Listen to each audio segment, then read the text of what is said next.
ترکی کے معروف صوفی بزرگ شیخ محمد آفندی کی نماز جنازہ میں عوام کا سمندر۔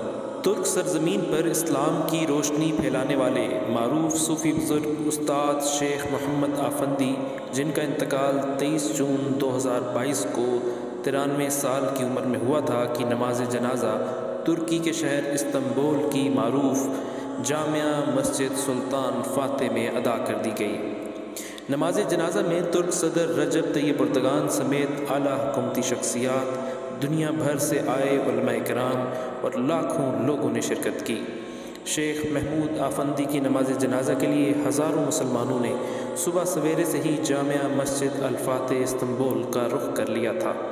ترکی حکومت کے احکامات کے مطابق لوگوں کے ہجوم کی وجہ سے کل رات 1 بجے سے آس پاس کی سڑکیں گاڑیوں کے لیے بند کر دی گئی تھیں، جبکہ لوگوں کی بڑی تعداد آپ کے انتقال کی خبر سن کر آپ کی خانقاہ بھی پہنچنا شروع ہو گئی تھی۔ شیخ آفندی سلسلہ نقشبندیہ کے سب سے بڑے بزرگ تھے۔ شیخ آفندی جدید ترکی میں اسلام پسندوں کا مرجع و محور تھے۔ لاکھوں لوگوں کے داڑھی رکھنے کا سبب، لاکھوں کو مسجد لانے کا محرک، ترکی کے لیے 15ویں صدی ہجری کے مجدد کے طور پر انہیں دیکھا جاتا تھا۔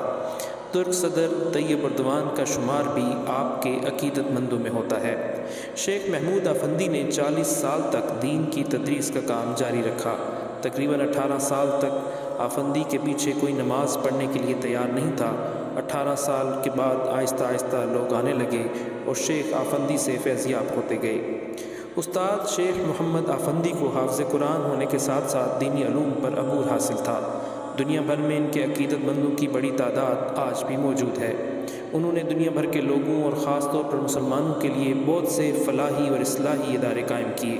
رپورٹس کے مطابق شیخ آفندی انفیکشن کے باعث گزشتہ 2 ہفتے سے اسپتال میں زیر علاج تھے۔ اللہ تعالیٰ ان کی مغفرت فرمائے اور ان کا فیض جاری و ساری رکھے، آمین۔